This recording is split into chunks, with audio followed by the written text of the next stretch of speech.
Buenas tardes con todos. Bienvenidos y gracias por acompañarnos en este tercer día de nuestro Digital Experience, este evento virtual que estamos realizando durante toda la semana a propósito del aniversario, del quinto aniversario de mi tienda. Ya hemos estado desde el día lunes haciendo estas transmisiones. Vamos a continuar mañana también y el viernes cerramos. En las cuales estamos compartiendo este escenario con eh, actores relevantes en temas de comercio electrónico. Hoy día vamos a hacer una presentación algo distinta a la que hemos hecho los días anteriores. Tenemos como invitados a Strike Digital. Ellos son una agencia de marketing digital que nos acompaña desde Irlanda. La presentación va a ser en inglés. Eh, Al final voy a traducir sus preguntas, así que pueden ir dejando sus preguntas en español, no hay ningún problema. Las pueden ir dejando tanto en los comentarios de Facebook y de YouTube, por la plataforma que nos estén viendo. Yo voy a traducir sus preguntas al inglés y al final también voy a traducir las respuestas que nos den nuestros amigos de Stock Digital al español. Ellos me han prometido que las diapositivas van a tener algunos textos en español, así que confiamos en que todo se va a comprender bastante bien. Y nada, con eso empezamos. No sin antes nuevamente agradecerles por acompañarnos y desearles que saquen el mayor provecho de esta charla. Eh, que nos van a hablar sobre técnicas de publicidad digital, especialmente en redes sociales. Strike Digital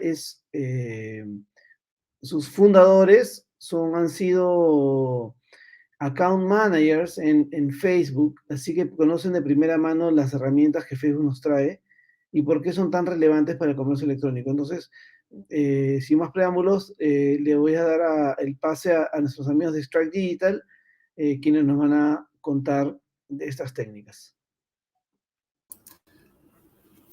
Hola, Carlos. Hi, Hola a David. todos. Thank you very much for that introduction. Hello, everyone. It's great to be with you today and celebrating this momentous year for Mi Tienda. We're very excited to be talking to you all today. So I think the first thing that we'll do is we'll bring up our presentation here and we'll start walking you through that. Let me just open this now. Bear with me one moment. So, Carlos, can you confirm that this is visible now on the screen? Yes, it is. We are all watching your screen. Brilliant. Let me just present this now. Nice one. Right. So we're Strike Digital, and today we're going to go through kind of some different subject matters about digital marketing and kind of some things that are hot on the topics today in our world. A brief agenda, I guess. We're going to present ourselves, so who we are, why invest in digital marketing today, the platforms that you should know about if you're interested in doing digital marketing. We'll walk you through some analytics and how they're important for your business. Walk you through IS 14.5, which is kind of a big change that's had a lot of impact on the digital marketing world since March, and other changes that are happening in this world. We're going to talk to you a little bit about email marketing as well, which is a very important part of digital marketing that sometimes is underused. We'll go through some keywords to do with Facebook ads. And at the end, as Carlos mentioned, we'll take some questions. Yo tengo un poco de español, pero creo que Ricardo es todavía aprendiendo. Entonces, today is going to be in English. And then, like I said, al final, las preguntas en español con gusto. Okay. Sí, algo que olvidé comentarles a nuestros amigos que nos están viendo hoy día es que la razón por la cual hemos invitado a Strike Digital, que nos acompañan desde Irlanda, y para ellos son ahorita las 11 de la noche, es que David y Richard conocen el mercado peruano. Ellos han estado aquí en Lima por bastante tiempo, ya están trabajando con algunas marcas peruanas y no son ajenos a nuestra realidad. Y nosotros estamos trabajando muy de la mano con ellos y es por eso que los hemos invitado el día de hoy. Perfect. Thank you very much, Carlos, for the introduction once again. Just to give you guys a bit more background as to who we are and what we do. So before we founded Strike Digital, we worked with Facebook, Accenture, and many other consulting companies based in the US and Latin America. We worked in countless industries. These include retail, real estate, professional services, software as a service, and even professional sports clubs. Also, as Facebook account managers, you get access to literally any ad account in the world. So we were able to take a look at the strategies that the biggest companies in the world were using. We're talking about global corporations who really make the most of every aspect of digital marketing to make sure that they're bringing the most revenue possible for their company. We also got to take a look at ad accounts for political candidates. I won't go into any names there, but you can maybe have a guess over the last few years who might have been the most prominent one. And during our time with Facebook, we got to work with about 2,500 companies between the two of us. And these were, as I said before, in front of every single industry, every single vertical. So we really got a feel of what strategies work the best, what sort of creatives would get the best return on ad spend depending on the industry. And I think the important thing for us was that we took a really analytical approach to what is, I suppose, a very psychologically driven process, and that's marketing.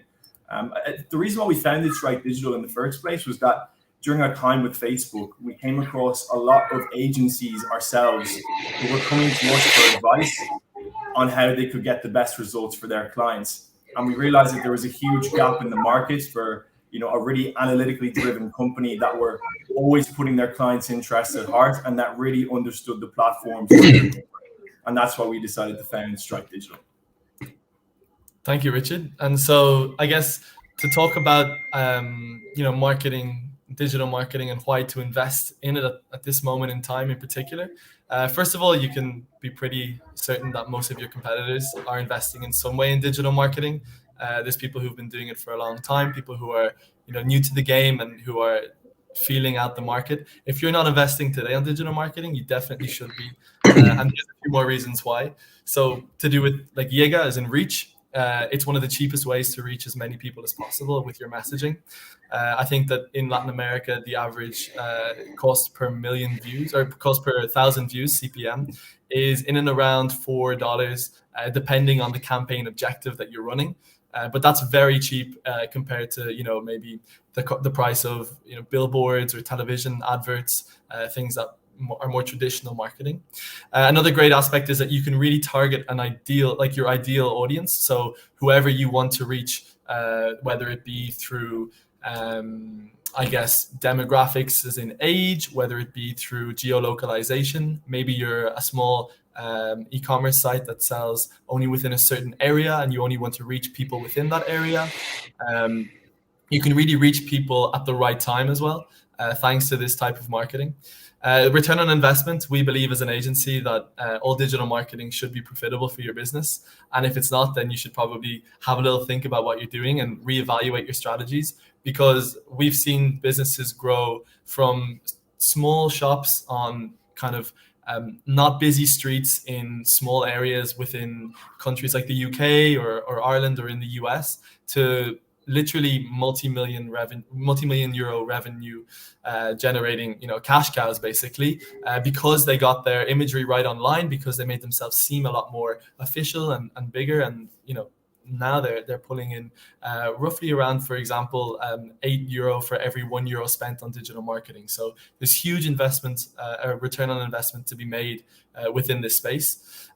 Obviously, as we all know, unfortunately, there has been a year and a half or so of disruption to traditional business measures with the pandemic, with COVID-19. As digital marketers, however, this has been a great opportunity for us to reach more people, since there's been a large increase in the amount of time that people spend on social media platforms.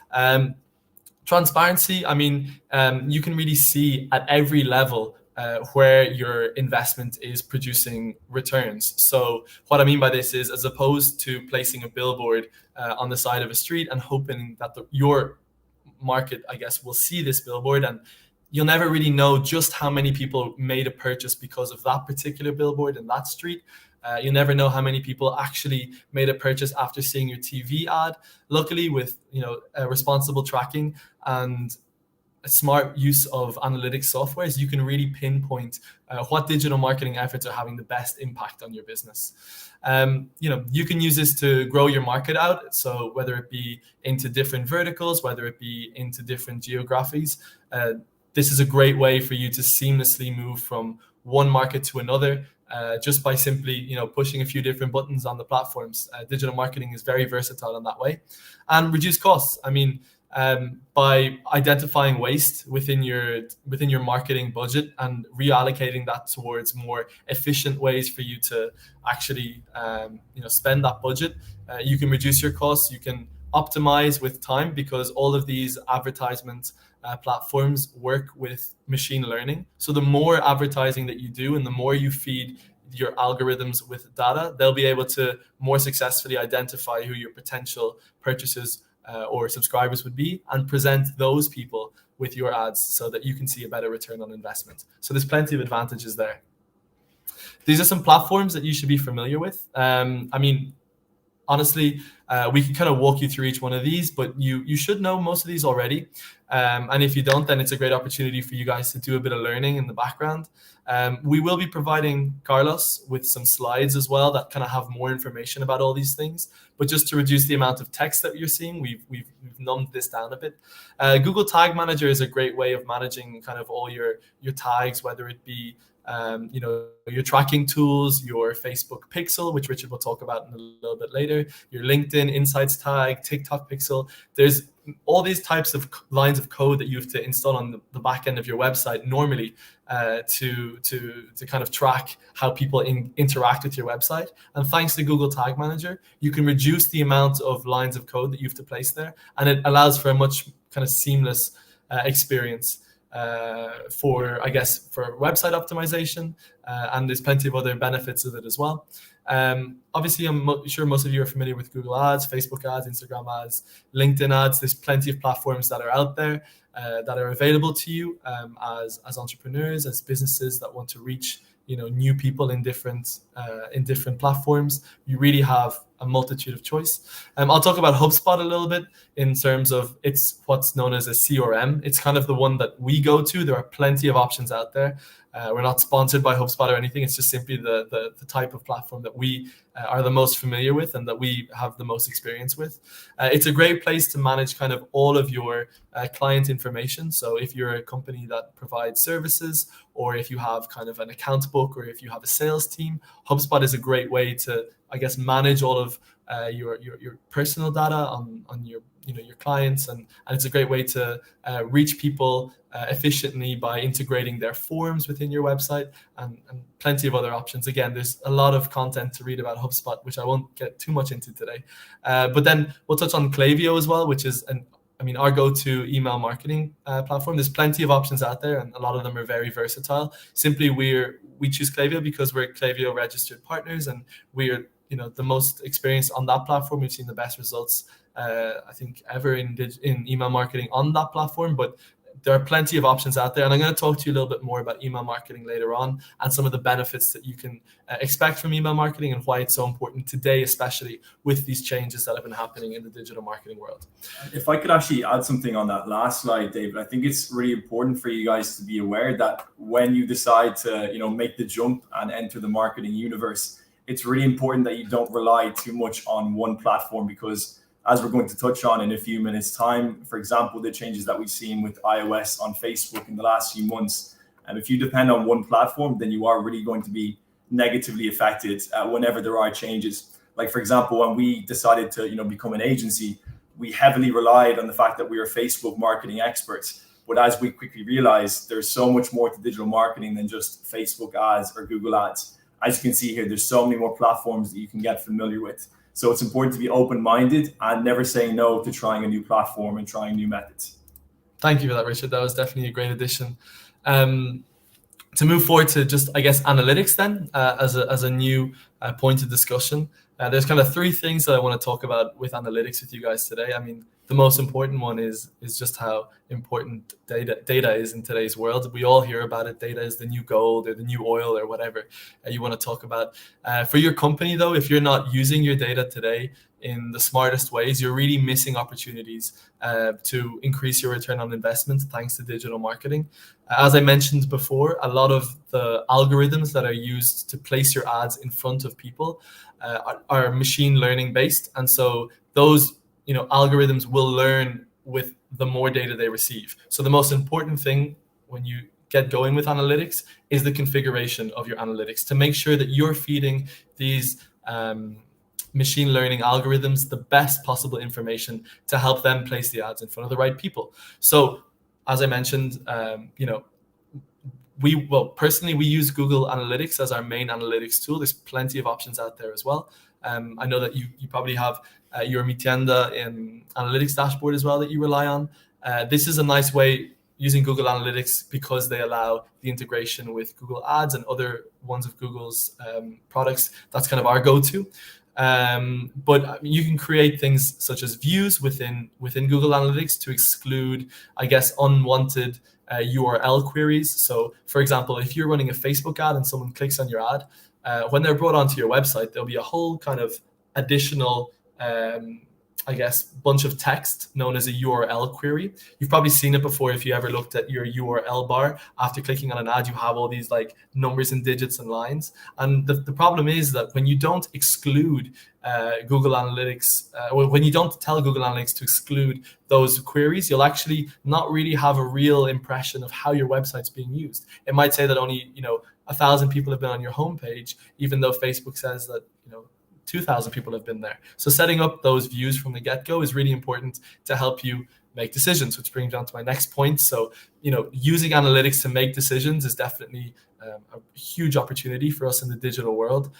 To use your numbers, which is something that, maybe you weren't able to do before digital marketing existed, efficiently is just like paramount for any business. You got to read, which ads are performing best, which websites are converting the most, what products are providing the best return on investment. Using all that information that you have in front of you to make decisions is the best way that you can take something that's fundamentally psychological, i.e. marketing, and then make it much more analytical and be more confident in the decisions that you make every day within your business. Finally, of course, the value of digital marketing. I feel like it goes without saying that data, when it's stored correctly and safely, it's extremely beneficial. You can increase your company's worth by responsibly storing this information. And to be honest, you can use this information to upload it into digital marketing platforms such as Facebook to build out better audiences for yourselves. So you really have plenty of options when it comes to analytics. I'm going to pass it over to Richard now again, who's going to walk through some of the changes that have been happening and how to react to those changes. You might have noticed this if you're already currently advertising on Facebook. Thank you very much, David. So yeah, as I touched on earlier with this infamous, notorious iOS 14.5 update, since this update came in about March of this year, a huge change has taken place across the digital marketing landscape. So as you can see on the bottom left of this slide, iOS users now receive a pop-up when they click on an ad from Facebook asking if they wish to be tracked by Facebook. Now, as you can expect, about 96% of users have opted out of being tracked when this pop-up has appeared. And this obviously makes data analysis a lot more difficult.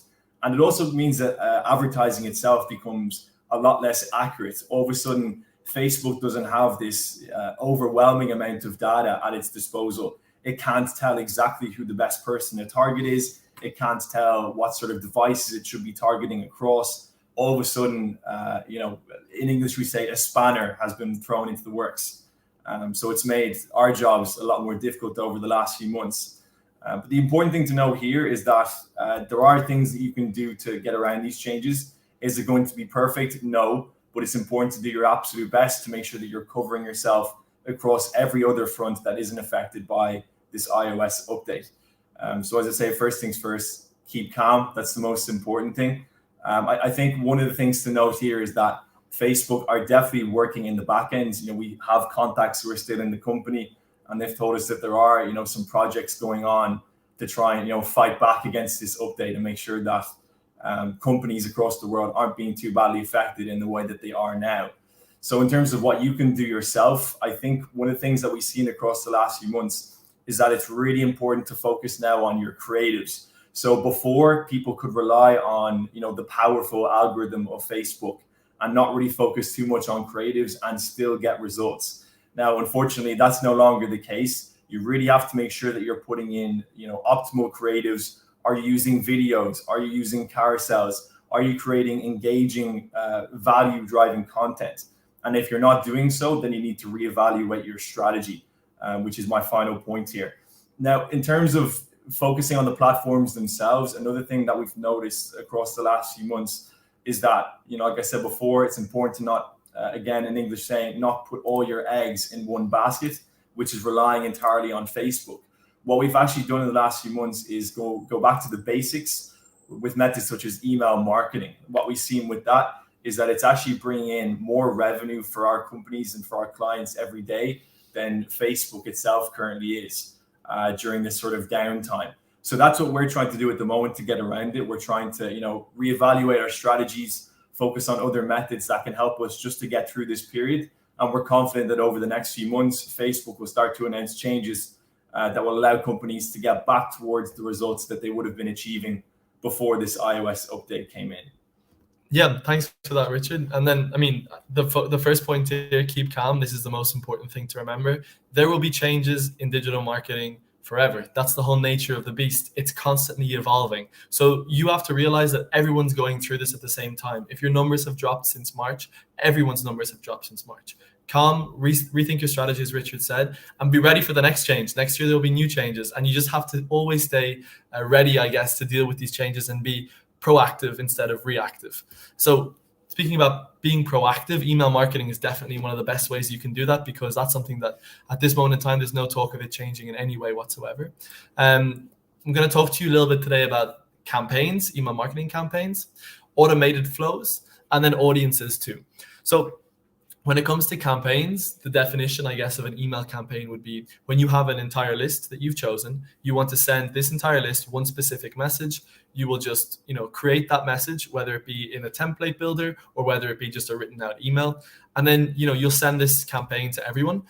We'll go through some of the benchmark, I guess, KPIs that you should look at here for campaigns and flows, etc. after. But just in terms of, why would you use just a campaign that's manual? You'll use this to nurture purchases for specific products. You'll give your consumers important seasonal information. So, when it's coming up to Christmas, when it's coming up to different types of events, Black Friday, whatever have you, it's a great way to send out seasonal information. It's a great way to be constantly in front of, your consumers, at the front of your consumers' minds. So by sending out emails on a regular enough basis without being too annoying, it's a good way for you to kind of show up within their feeds. And all the biggest companies in the world really use email marketing for basically what we would consider, compared to the results that you can get, free outreach. Because most of these email marketing platforms, they charge for the size of your list, and they charge the fixed cost based on the size of your list. But regularly enough, you can have an unlimited amount of emails sent out to all of your audiences. You can let them also be aware of flash sales that your company is running. And that's a really important way of, just literally getting your message out there. You should be probably doing this on your pages as well, your Facebook page, your Instagram page, your other social media. And then also you should definitely be doing this on your website, whether it be through pop-ups and stuff. But email marketing is just the kind of the go-to way of getting your message out there to a specific audience.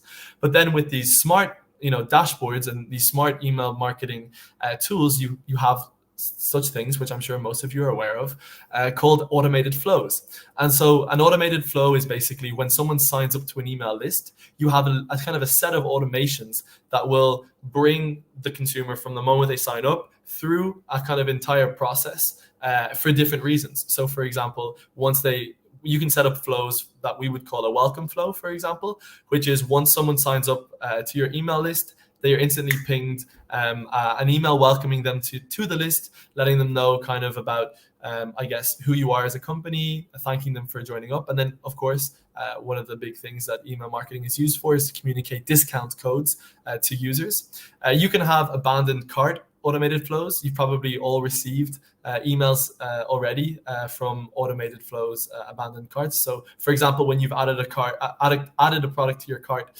on another website, maybe you've continued with your day, and then within 30 minutes you have an email about, did you forget this product, or hey, your cart is about to expire. You will set that up through email marketing. And typically in our experience, abandoned cart flows are the most valuable flows, as well as discount flows within email marketing. You have win-back flows, which we consider basically sending an automated flow to people who are subscribed to your email list, but maybe haven't engaged with your company for over 60 days or so, or 30 days, depending on your preferences. You can set up this automation that will instantly send these guys out like a little warm-up message that's personalized to them, either using their name or something about their purchase history or something about the way that they've engaged with your business. And you can actually nurture them back into your sales funnel just by, setting up this flow once and then letting it run in the background. It's something that should work by itself. You can of course then also nurture second purchases. So you can set up a flow that after someone has made their first purchase, maybe you'll wait 7 days or 14 days, and then you can send them either cross-sell or upsell emails to encourage that second purchase. It's a very powerful way of sending segmented messages to different people who are in different stages of your flow.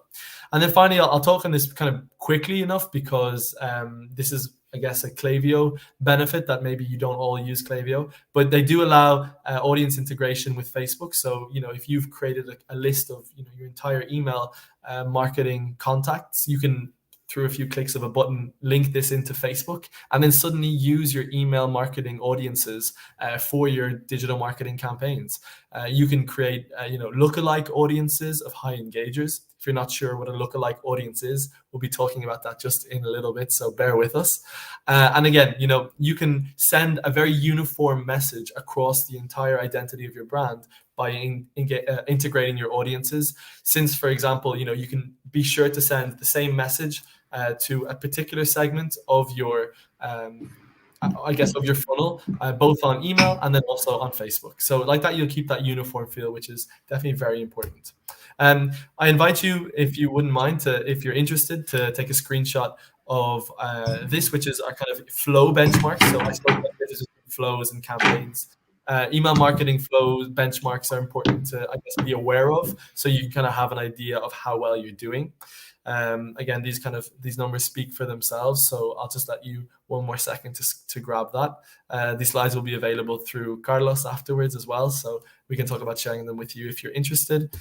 Same thing with campaigns, so whether it be open rate, click rate, bounce rate, unsubscribe rate, spam rate, and then SMS click rate if you are using SMS marketing. These are good benchmarks. This is what we're seeing across our accounts. They're good places for you to, I guess, position yourself in terms of, if you're always wondering how well are we actually doing compared to the global averages. Well, here you go. You have two great screenshots now. And I guess I'll bring it over back to Richard then to kind of walk through some key Facebook marketing terms. Perfect. Okay, so to start off, I suppose I want to just break down probably the most important terms across the digital marketing landscape that you need to know about. You've probably heard of a lot of these phrases up until now, but never quite known what they mean, or maybe some of you already know. But either way, I'm going to walk through the sort of basic definition of each one, just to make sure that you guys are all up to scratch. So when it comes to the pixel, this is a very small piece of code provided by any of the ad platforms that you can name: Facebook, Google, Pinterest, TikTok. They all have one. And this is installed on the back end of your website. It allows you to track actions taken by your web users and retarget those people with a customized ad. And what is retargeting, you might ask? Well, David's going to give you the answer. So retargeting is when you engage with an audience that have already interacted with your company in some way. On Facebook, there's plenty of ways to create basically what we call custom audiences from different sources. So for example, let's say you have a particular message that you want to send out to everyone who's engaged with your Instagram account or Facebook account, you can do that through retargeting and through the creation of custom audiences. You can also, target people who have perhaps added an item to their cart on your website but not purchased. Those people can all see a specific message. You can build custom URL parameters if you want to get really granular with the type of targeting you're doing. And then I guess maybe one of the most valuable ways of using retargeting is using your data, your gold, your oil, whatever you want to call it, to upload customer lists onto these platforms, as long as people have given you the authority to use their information. And then you can actually use those lists for specific retargeting. So to your old customers, to your people. I mean, as I mentioned before, integrating Klaviyo into Facebook, you can use all those kinds of lists within here. And you might be asking yourselves, retargeting, pixel, these are just words, but why are they important to my business? Well, an important thing to know here is that 97% of web visitors will leave a website without taking action.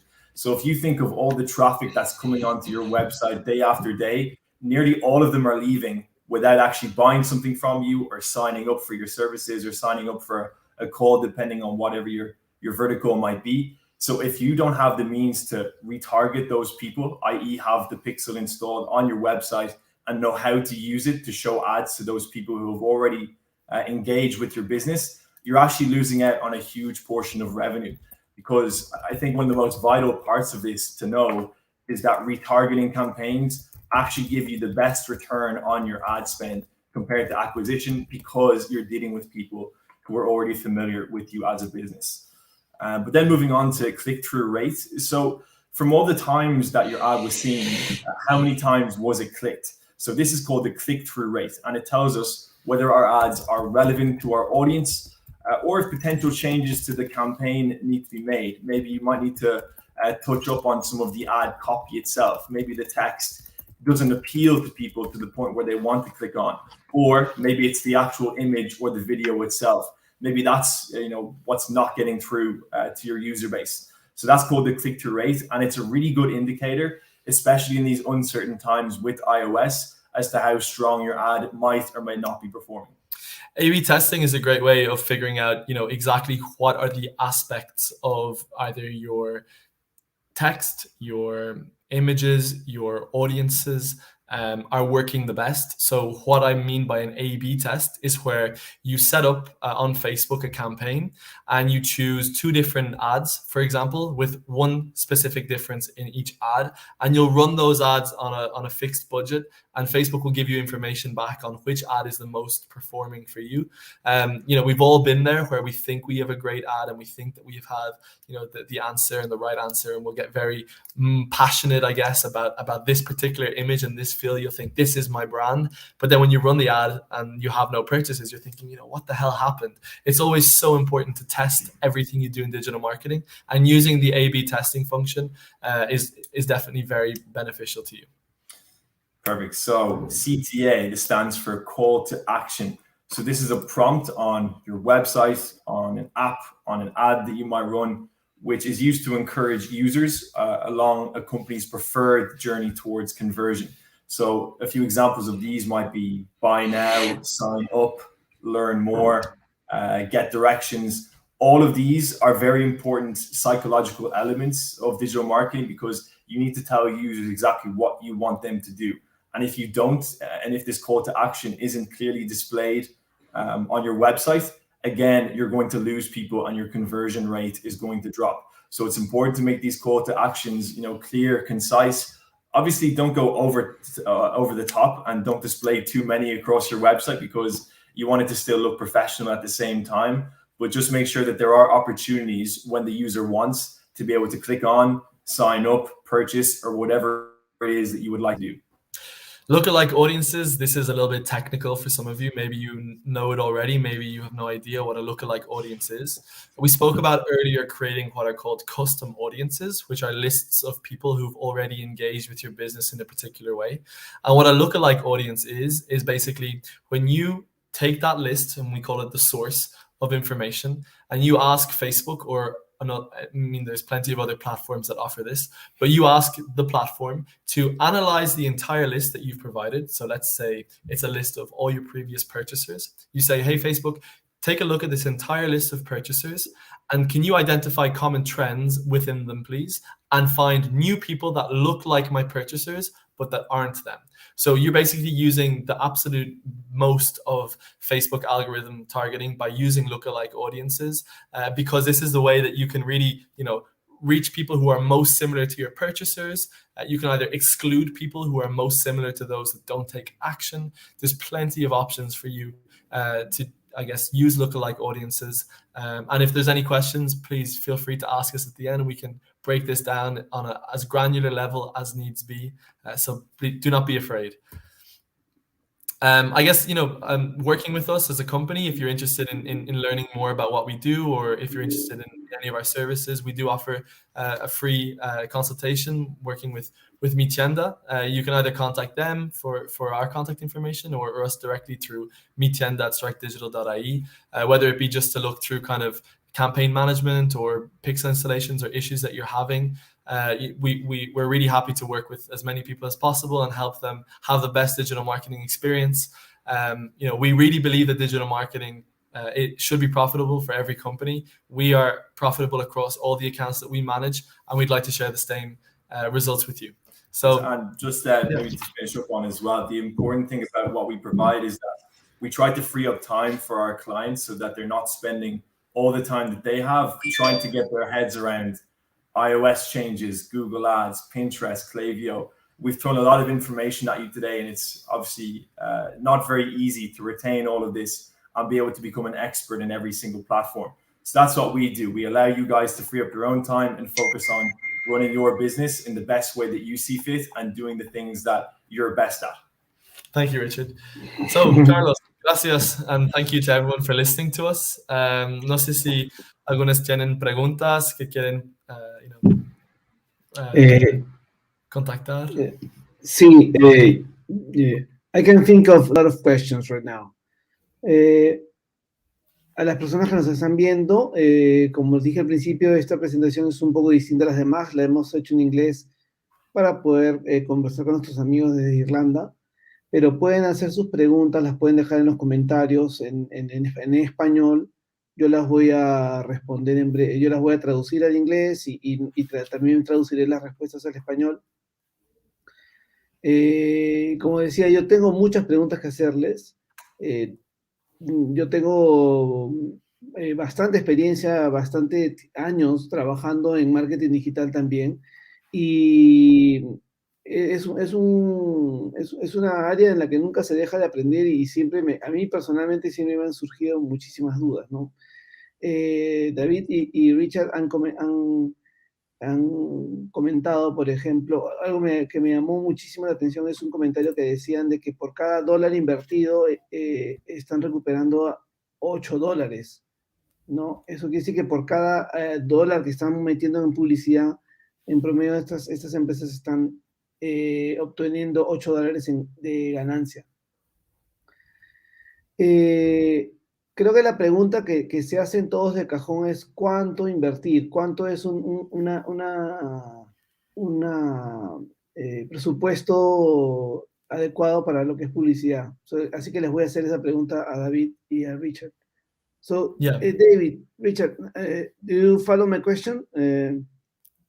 It's about the budget. I did. Yeah, absolutely. Kind of how much should someone spend, and what's the best place to start? And that's definitely one of the most common questions that we get whenever we work with anyone, because it is kind of the golden question: how much do I put in? How much can I expect to get out?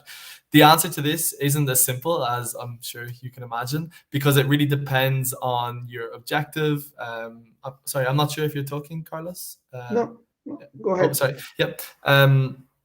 It really depends on your objective. So, for example, if you're simply trying to run a digital marketing campaign to get as much visibility as possible, then you're looking at quite a low cost. I would say roughly around, especially in Latin America, maybe $1 to about $4 maximum for every 1,000 impressions. So it depends on what kind of message you're trying to share, I guess, with people.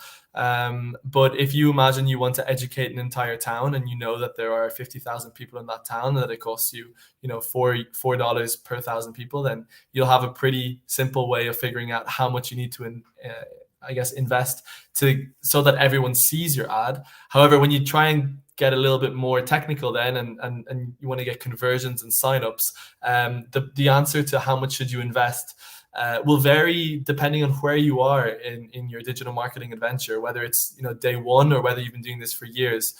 If it is your first time doing digital marketing, you won't have any baselines to go off. So we encourage people to see their first few months in digital marketing as an investment, more than as a direct revenue maker, because they can be disappointed with the results if they have nothing to go on from the past.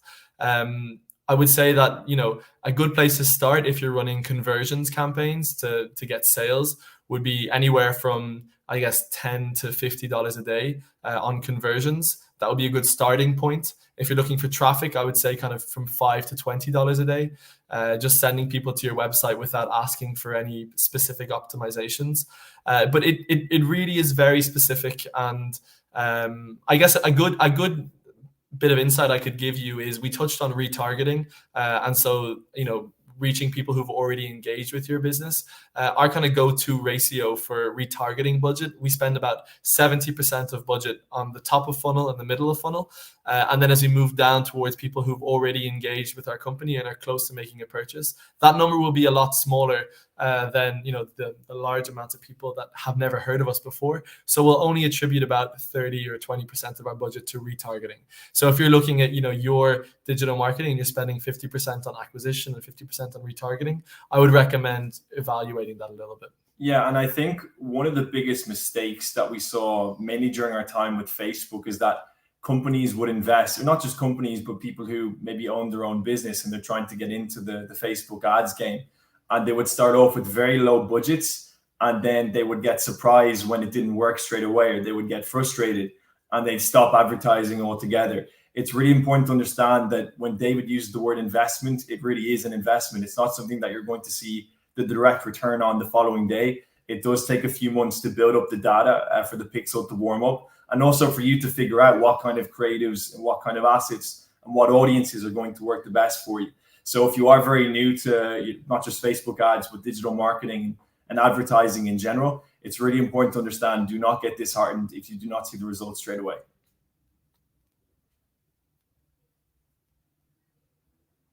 Sorry, Carlos, you're on mute. Gracias. Nos comentaban David y Richard que en Latinoamérica el promedio por 4.000 páginas vistas o 5.000 páginas vistas es de $4. No, perdón, de 1.000 páginas vistas es $4, ¿verdad? Por 1.000.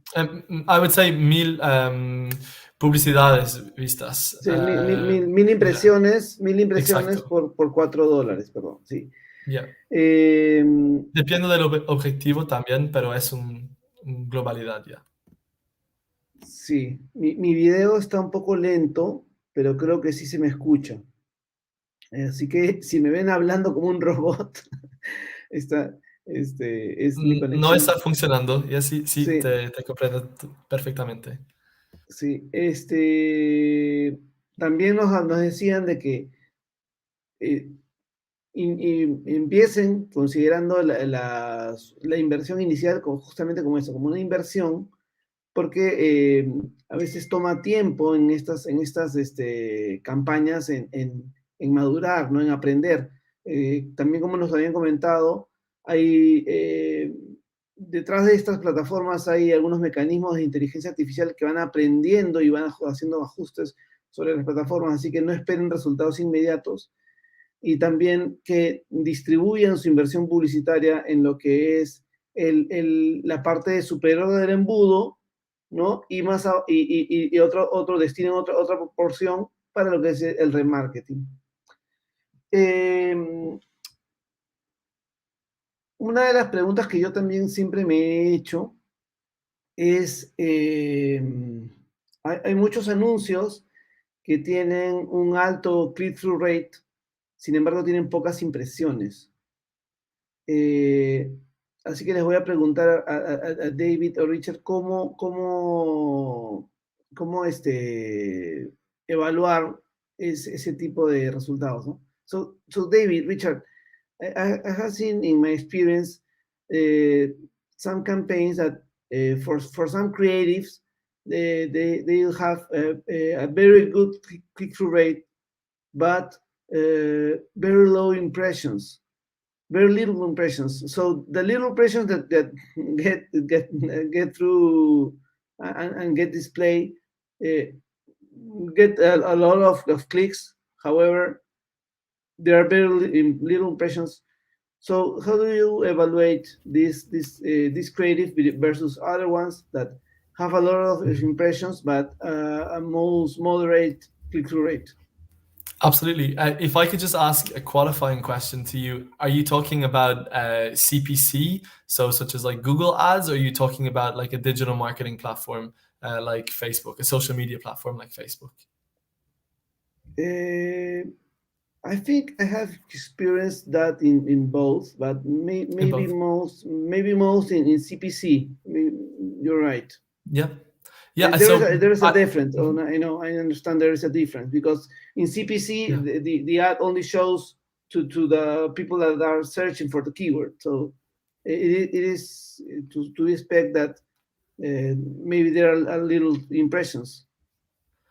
Exactly. So, I mean, there's definitely a difference in both. I would say if you're seeing not that many impressions and you're on a platform such as Facebook ads, I would consider that the audience that you're using to target is too small, and that's why Facebook isn't actually able to place your ads in front of enough people. It could also be linked to the fact that your budget is too low for the audience. Like, for example, if you have a low budget and a very small audience, it's very difficult to compete in what is, I guess, a very competitive bidding hall, basically, where all these ads are being placed. I would recommend broadening your audience if it's not being seen by enough people. So, maybe add some interests in, maybe expand the targeting that you're doing.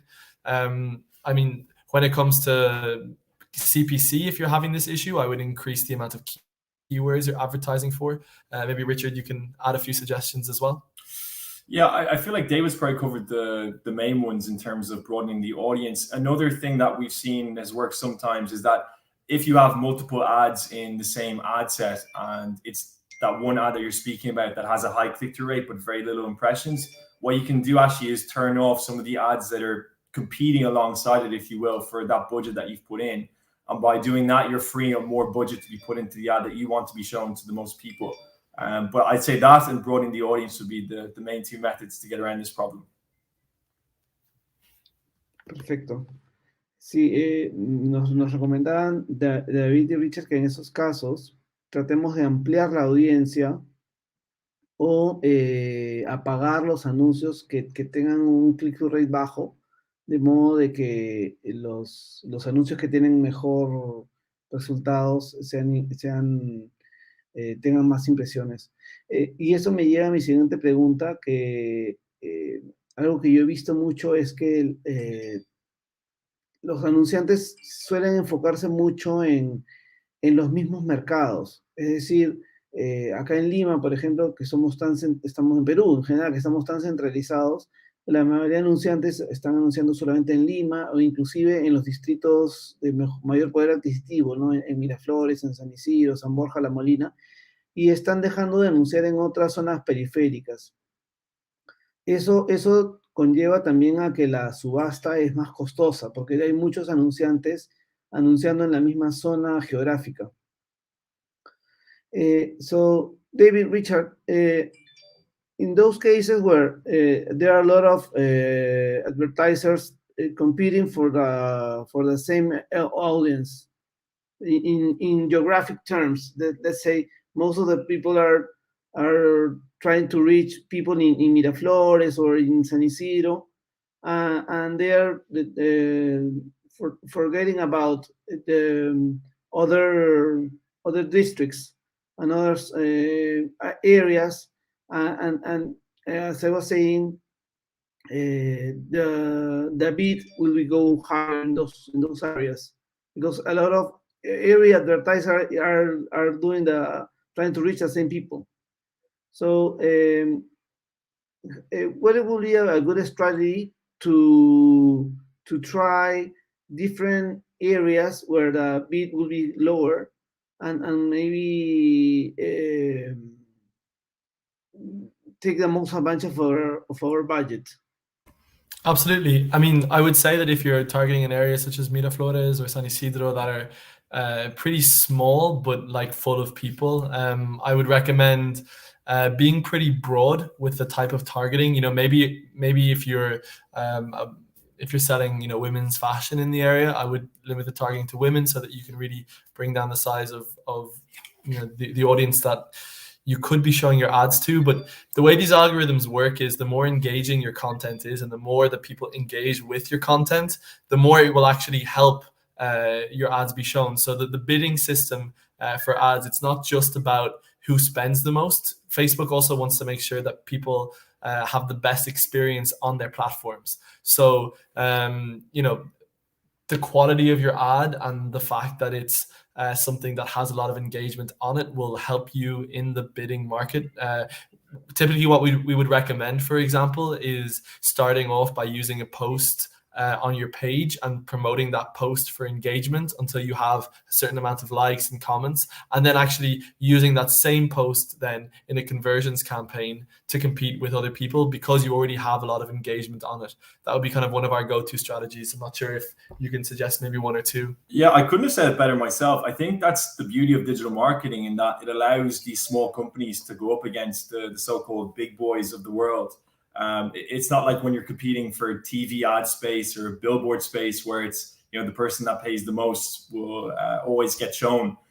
That's the beauty of Facebook ads and Google ads. It's that the more engaging your content is and the more visually appealing that you make your content, you can still compete with bigger companies that are spending more if your offer and if your actual sales process is smoother.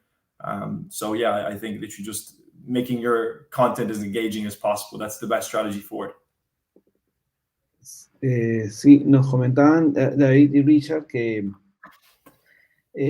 cuando queremos alcanzar un público muy específico, como el de, por ejemplo, San Isidro, Miraflores,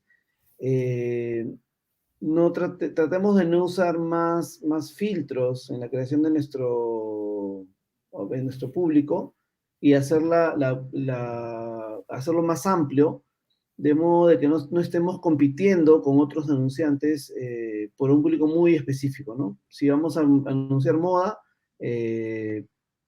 basta con que seleccionemos, por ejemplo, mujeres en Miraflores, y eso debería ser suficiente como para llegar al público que nos interesa, ¿no?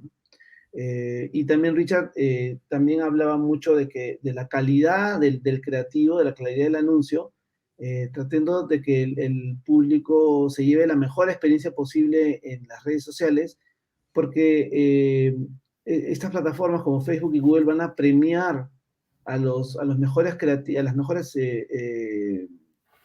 diseños, digamos, porque ellos quieren que las personas se lleven una buena experiencia en sus plataformas, ¿no? Entonces, y eso me lleva a mi siguiente pregunta, que también algo que mencionaron mucho en su presentación, era con estos cambios del iOS, hay que enfocarse nuevamente en el creativo. Entonces yo quería preguntarles, antes de pasar tenemos un par de preguntas del público, antes de pasar a las preguntas del público, quería preguntarles cuáles son estos formatos o qué debe tener un creativo para tener buenos resultados, especialmente cuando hablamos de comercio electrónico. So David, you mentioned that with the changes in iOS 14.5, we need to rethink our creatives. So what would be a good creative for e-commerce? Do you have some examples or strategies that we can follow? Absolutely. There are still very, I guess, effective ways that you can perform retargeting across social media platforms that allow you to send different messages to different people depending on where they are in the journey, I guess, in your sales funnel. So when it comes to creatives, when you're doing top of funnel, which is what we call the audience segment that has never heard about you before, that maybe doesn't have an idea that your product exists, the first thing that I would do is really present, the product itself and make them realize that this product in particular exists. I would focus really on product benefits and what problems exactly you're solving. So a good example of this, for example, in terms of top of funnel, is that we were working with a client who was selling pet food. And they did a survey and amongst their consumers to find out what are the things that people look for when they're buying food for their pets. And in the survey it said things like healthy food, like good ingredients, stuff to make our animals grow. And so that was what I guess the creative copy and the image focused on, but sales just simply weren't there. So then we kind of reorientated our strategy towards, well, what is it that people don't like about the competitors? And one of the first things that came up was the fact that cat food and dog food stinks, it smells bad, people don't like that. So as soon as we kind of identified some problems and we spoke about how our product is odorless pet food, for example, and that didn't have any of the bad experiences that people have with other products, sales instantly increased. Even though we thought that we were giving product benefits in our original copy, what really matters to people is what problem are you solving. So I would say that the most important thing about creatives from a top of funnel perspective is to communicate I guess the problem solving nature of your product. What is it? How is it that you're making people's lives easier? What is it about your product that they're going to love? And then as you move down the funnel towards retargeting, so whether it be they've clicked on your ad but they haven't made a purchase, or they visited your Facebook page or your Instagram page, in your retargeting, then you can presume that they already know kind of some about your product benefits. And here is where you're going to really show them why you're a kick-ass company and why they should definitely buy your product and not one of your competitors' products. So I would talk a little bit more about the experience you have as a company, some of the things that you're doing on top of just selling things. So, promoting either blogs or promoting groups or events that your company is running, kind of more, I guess, educational information as opposed to problem solving, because you already know that these people have interacted with you in a certain way, so you can kind of change it up. I'm not sure if you've kind of anything to add about those creatives. Yeah, for sure. I think when it comes to e-commerce specifically, Carlos, the most important thing is to focus on giving users the choice of product. So rather than, let's say you own a furniture store, rather than just having an image of one chair or one sofa, it's important to have a carousel that gives people the choice to scroll over until they find something that they want. Because if you limit yourself with the product that you show them, and it just so happens that the user doesn't like that product, then you've lost them on that particular touch point. You might get them again at a different moment, but you have to spend more marketing budgets, more time, more effort to get them back onto the website. So try and give them as much choice as possible on that first touch point, and you should get a higher click-through rate and obviously hopefully a higher conversion rate at the end of it. Yeah, if you're also a company that has a lot of high quality images, but maybe think you don't have the capacity to make video ads, there are great solutions for turning your images into video ads, whether it be through creating slideshows.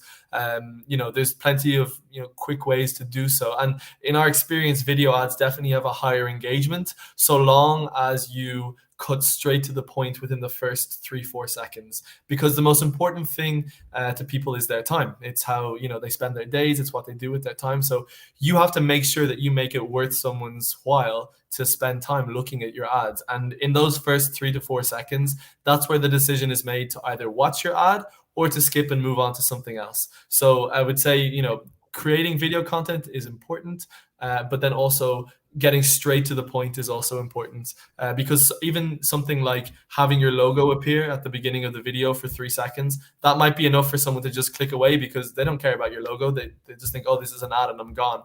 The best ads on social media don't look like ads. Perfecto. Hope that Ojalá answers the question. yes, We touched on a lot there. Yes, and I was about to say that hopefully our audience has grabbed your ideas because they're very powerful. Ojalá hayan podido entender las cosas que nos acaban de comentar David y Richard, porque en pocos minutos nos han contado muchísimas cosas.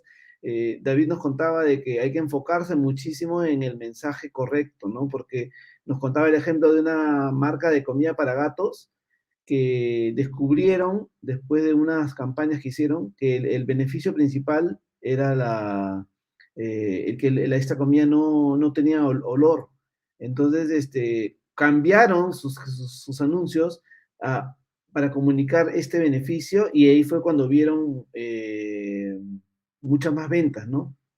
Richard también nos comentaba de que eh, es importante que le muestren a sus clientes variedad de opciones, ¿no? Porque si ustedes enfocan sus anuncios en un solo producto y da la casualidad que ese anuncio, ese producto no era del interés de tu cliente, lo vas a perder. Pero si utilizas de repente carruseles y pueden ver varias imágenes y varios productos, es más probable que haya alguno de estos productos que les interese. Tenemos algunas preguntas del público. De hecho, tenemos también una pregunta de Javier, que es nuestro también cofundador de mi tienda. Javier justo nos pregunta, en las tiendas de mi tienda, un promedio de 2 a 4 visitantes de una tienda virtual terminan comprando. ¿Este ratio es algo bajo comparado con el mercado internacional? So, Javier is asking that for, in average, 2 or 4 visitantes, se me fue la palabra, people who reach the stores and buying. Yeah. So I understood. Yeah, I guess my question is kind of like it's 2 or 4 visitors out of 100, I presume. Out of 100, Um, yes, out of 100, yes. Yeah, yeah, that's definitely an excellent ratio. We work with companies that either have luxury goods that might have a low conversion rate, but the products are worth a lot of money. So if you are selling expensive products or products that take a long time to think about, don't be worried if your conversion rate is low or like about 1 or less than 1 even, so long as you're still making money. But yeah, I mean, that's fantastic. Mi Tienda is definitely like a really great e-commerce platform that is optimized for speed and experience and user experience, and that shows in the numbers that you guys have.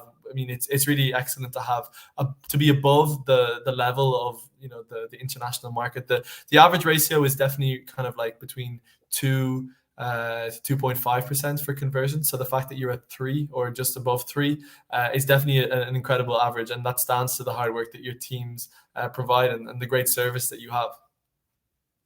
Gracias. Sí, nos decían que es un promedio bastante alto en comparación con el internacional, que internacionalmente el promedio es 2.5, pero incluso depende mucho de la industria en la que ustedes están, ¿no? Si venden productos de lujo, puede ser mucho menor, pero no es algo que preocuparse, ¿no? Fundación Aromas nos pregunta, ¿qué conocimientos técnicos necesitamos en marketing digital? What are the technical knowledge that anyone needs to do digital marketing? Okay, well, I think that the most important, I guess, just simply aspect that you need to be aware of is you have to be ready to learn. You have to have an open mind, because you can spend 6 months learning a Facebook ad course, and at the end of those 6 months, the platform can have already completely changed. So you have to be patient. You have to realize that it's an experience that you have to kind of understand through action, really. I would say, what technological knowledge do you need? You don't need any coding experience. There are integrations that I know that your team provides, Carlos, and I know that your users can avail of to make their experience codeless. You definitely, I mean, I would recommend always advertising if you're sending traffic to a website with a pixel. So again, you can, either do some internet searches, or if you run into any problems, contact us to ask some more information about how to install a pixel, or even Carlos's team. I know you have a great support team that can help people with that as well. So my answer to you, El Fundación Aromas, is very little technological, I guess, knowledge, but a lot of enthusiasm and patience, because it's a long journey. And that's why so many people choose to run with experts and just kind of let people handle it. But if you're going to be brave enough to go into it yourselves, then be ready for a long journey. You're going to do a lot of learning, and things are changing all the time. But don't start thinking that you suddenly need to be a data scientist or a programmer to get results. We've come into accounts that are literally run by, people who maybe are not big users of the internet, or people who are just starting out, and they have amazing results because they got it right. They have a good image with the right message and a great product. And if you can provide those three things with the power of Mi Tienda behind you, you can definitely, have great results without knowing too much about technology. I don't know if you have anything to add on that. Yeah, I think one of the things that maybe scares people the most when they start digital advertising is actually making creatives that look professional. You might be scrolling through your news feed and you'll see an ad and think, wow, that looks amazing. And then the next ad you see looks like it was done by, a 5-year-old. And it's really important to get that right, because it's someone's first impression of you as a brand, as a company. And if you don't get them on that first touch point, or if you make an ad that is just, unprofessional looking, there's a good chance that you've lost that person, not just for that touch point, but forever. So it's important to get that right. So I would say when it comes to technological knowledge on how to run these platforms, one of the things that we definitely recommend is to look into Canva if you're not familiar with it. It's a really easy platform. It's free to use for the most part, to use the basic version of it. And you get access to thousands of templates that you can use for social media posts, for videos. I think David's going to put in the link now in the comments in a second. But it allows you to make really professional looking ads in just a few minutes. So it's definitely something we recommend starting off if you're not confident in your general creative ability, which honestly most companies aren't. So it's nothing to be embarrassed about. David nos decía de que no se necesitan mayores conocimientos técnicos, lo que sí van a necesitar es mucho entusiasmo y ganas de aprender, porque estas plataformas evolucionan muy rápido. Le hicieron mucho hincapié también en la calidad de los creativos, de los anuncios, porque generalmente generan la primera impresión con sus clientes, y Richard nos recomendaba revisar una herramienta que se llama Canva, que facilita mucho la creación de los anuncios. Hay otra pregunta de Salud Pública Perú. Dice, ¿qué hago con todos los datos que recojo de mi estrategia de marketing digital? What can I do with all the data that I collect from these campaigns? Thank you. That's a great question. There's so many answers, to be honest, and I'm going to try and give you the most value as I can with this broad question. I would say, first thing first, if you have people clicking onto your page or liking your posts or liking your comments, you have a rich database to source what we called custom audiences, which is something we spoke about earlier. So you can run retargeting ads towards people who've interacted with your business, which is very valuable because you can send them a specific message since you know that they've already interacted with you. I imagine for Salud Pública Perú, there's probably a lot of different objectives that they might have. So let's say they have a particular post about Oncosalud, or a particular post about maybe dentistry. I'm not sure what kind of industries they provide services for, but you can create audiences of people who engage with particular posts as well. So that you are reaching the right people and not sending someone who just wants fillings, maybe some specialized advice on how to cure particular illnesses that perhaps they haven't showed any interest towards. I would also say, so something about Facebook that people maybe don't realize is that actually the data is very safe within the platforms. People seem that Facebook definitely has a bad reputation for everything to do with data and privacy. But as a business, you don't have access to a list of names of people who've interacted necessarily with your ads, but neither do Facebook, and they won't see those things specifically themselves. So, you can just create these custom audiences, like I mentioned before, for different types of messages. But you won't be able to necessarily export that off the platform for your email marketing campaign. For any kind of that information, you'll have to perform either integrate web forms on your website to collect information. I would also say smart ways of just gathering information is by hosting events and requiring signups, and then obviously allowing people to opt into being added to your digital marketing list. I mean, there's plenty of ways, Richard. You could probably go through a few that I left out, to be honest. Yeah, it's such a broad question because there's so many routes you can take to talk about. But I think if you want to talk about the data in terms of what these platforms collect when you're trying to run your ads, that's one side of it. But then the other part is when they actually come onto your website, I would argue that data is even more important to analyze. You have to make sure, are enough people actually clicking through to seeing products? Are they adding to their cart? Are they initiating the checkout? You need to figure out at what points these people are actually dropping off and losing interest. And with that, you can decide to make decisions such as maybe send out an email offer to people who dropped off at the initiate checkout stage. Are you showing them the right products on your homepage that's going to incentivize them to click through and purchase? Or are they not interested as soon as they click on the homepage? There's so many aspects that you can look at when it comes to this question. But like David touched on before, it's important to be open-minded. And when you're trying to analyze data, don't just go in and say, my Facebook ads aren't working or my audiences are poor. Look at your entire sales process as a whole. Look at it in a holistic approach, because when you do that, you'll actually be able to, come to a root cause as opposed to jumping to conclusions, which honestly, as a digital marketer, it's very easy to do sometimes. It's easy to fall into that trap. So just be open-minded and don't jump to any hasty conclusions. Gracias. Sí, nos contaba David que puedes crear tus audiencias para tus campañas de remarketing. Nos hizo hincapié en de que esa data está segura en Facebook, que no va a salir de la plataforma. Y también por eso Richard nos recomendaba tratar de articular diferentes herramientas como las de email marketing o de repente los de un CRM para poder tener los datos de esas personas, ¿no? De tus clientes.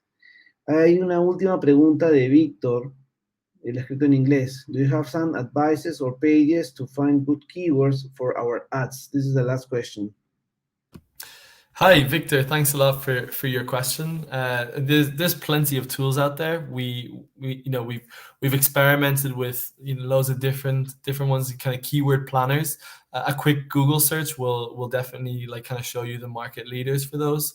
I think that a really great way to find out what keywords to use if you have a little bit of history, if your website's a little bit older, and something that's not really checked by a lot of people is actually Google Search Console. So if you actually go into your Google Search Console, if you've set this up within analytics, you're actually able to see how many impressions have your individual pages had on the Google, I guess, search page. So when someone types in, for example, I don't know, if I think of like vicuña sweaters or something, how many times your particular page showed up in a Google search, and what exactly did the person type out before seeing your page. You can actually interpret that list of all the different queries that people have performed to see, actually, we're showing up a lot for, I don't know, authentic Peruvian clothing. And maybe that's not a keyword that you were advertising for already. So you're able to say, okay, well, actually, we need to put a lot of budget on this particular keyword because organically it's performing very well. So, that would be the first way. Really, there's so many options out there that I can't really pinpoint one that would be the one size fits all. You'd have to experiment with different things. I would just say consistently test new keywords and make sure that you're staying on top of your keyword advertising, because if you notice that there's a particular keyword that you're spending a lot of money on, but that isn't driving a lot of conversions, I would consider adding that keyword to your exclusions list and actually, particularly choose to not advertise for that particular word because it's not getting the right traffic. So have a look at bounce rates after particular words, have a look at what people have searched in the past. And then Richard, any other kind of suggestions you have? Yeah, we spoke a few times already about, how digital marketing is always changing and how these changes can be negative as we've seen the last few months, but there are a lot of positive changes that have come in as well. So to answer your question, Victor, an example of a strategy that we've seen that's worked really well for us recently on Google when it comes to our e-commerce clients is actually running dynamic search ads. So rather than searching for particular keywords or phrases where you're kind of guessing, is it going to work or is it not? You actually, all you do is you give Facebook a particular landing page to focus on, whether that's a specific product on your page, whether it's just your homepage.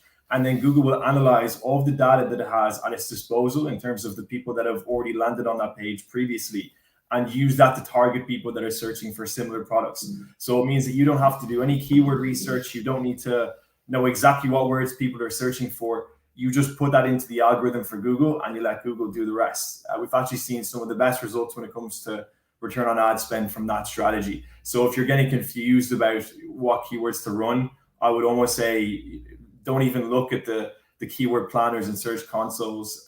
If you're happy enough to just let Google do it automatically, because that's the beauty of living in 2021. We have these technologies at our disposal, so it's important to make the most of them. Gracias.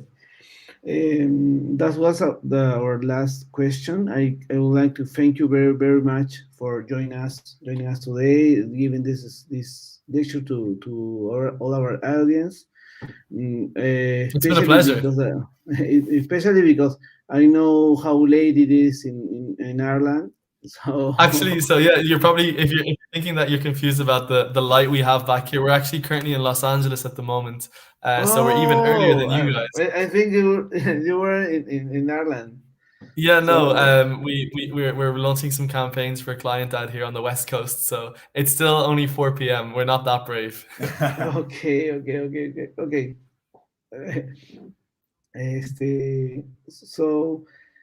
Gracias.